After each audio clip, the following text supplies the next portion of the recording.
Hi there, Janet Fritz here for Galaxy Girl Creations. Welcome to my channel. Welcome to Follow a Sketch February, which I'm combining today with Kit Conspiracy. And we are using a sketch from Kelly Holofield from sketchandscrap.blogspot.com. Yeah, Sketch and Scrap. And I'm keeping today pretty simple. I have two photos here of my son when he was, I'm going to say probably 11 years old or so. And he is working the petting zoo at our our county fair, which is put on by the 4-H and FFA members in our county. And he is helping this little girl to hold a bunny. No, not a bunny. Sorry. Oh my gosh. It's not a bunny. It is a KV or a guinea pig, whichever way you want to call it.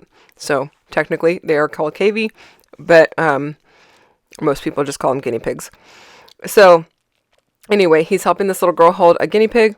And I just wanted to document it because I always thought it was a great thing that the 4-Hers were so involved in doing community service and helping out.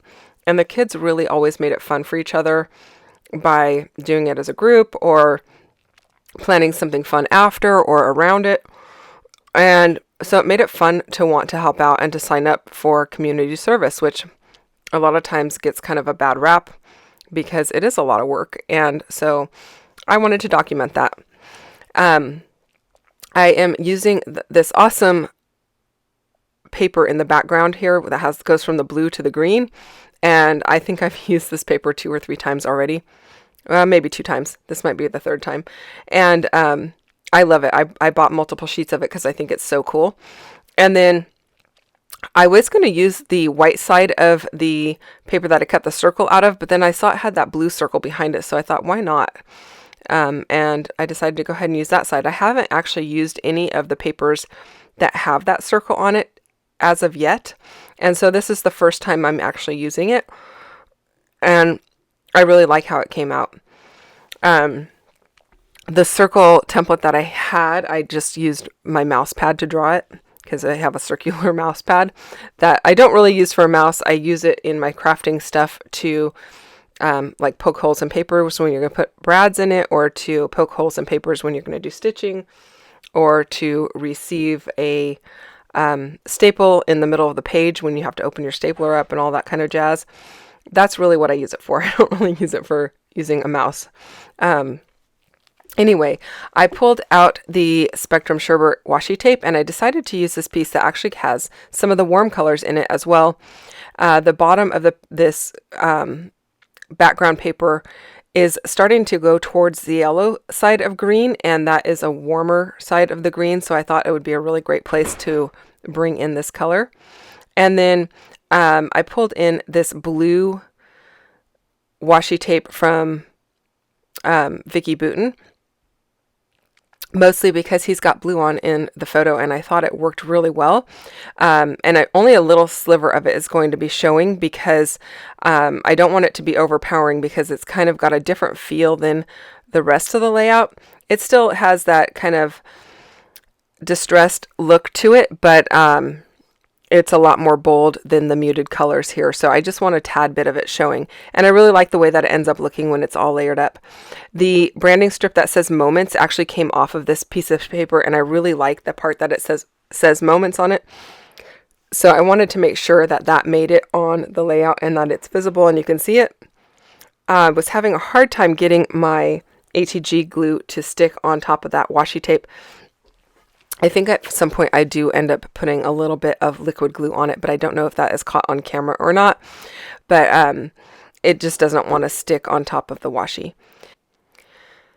So I really like the way that the photos look at 2 different levels rather than being just side by side. I don't typically put my photos on an angle, so every time I do, I'm like, oh, hey, I'm putting my photos on an angle. This is different for me. And they're not super angled. They're just tilted a tiny bit, but normally I am line them up kind of a girl. So I really like the way that this looks, that they're really informal photos, and I think they work well this way. And having them at 2 different levels, there's always a weird space underneath the one that's higher, or a kind of a weird space at the top of the one that is lower. And so by doing these like layered strips of paper, it is actually working really well. And I don't think I've ever done this before, so I think it looks kind of cool. It's just something different. And then I know I want to bring a piece of the washi tape with the warmer colors up to this upper left-hand corner. I was originally just going to use the cooler colors that you see up in the top of my page there. And when I brought it up there, it just matched too much. I needed something to make it pop. And so I'm going to go ahead and bring in those warmer colors and more of that blue. And I like the way that that is looking. Now my embellishments, you guys, I'm not going to lie, they're going to be super simple. I didn't do anything crazy on this. I was actually looking through my thickers thinking, I wonder if I have a title in here that would work, one of the word titles rather than just alphas. And as I was looking through, I came across these Vicki Boutin ones. And since I've got the Vicki Boutin blue washi tape, I was like, hey, you know, I have these black letters. Let me see if any of these work. And so I end up using quite a few of them. So this is a very wordy layout, but I don't really have to do a lot of journaling by the time I'm done. And honestly, these title pieces kind of do a lot of the work for you with regard to the embellishing. And normally I don't put this many words on a layout, at least not all the same height and width and color. I mean, I might have a lot of words on there, but they're like in little word phrases and that kind of stuff. But I thought these all worked well, and so I'm just going to go with it. I also really liked the polka dot puffy stickers that were on this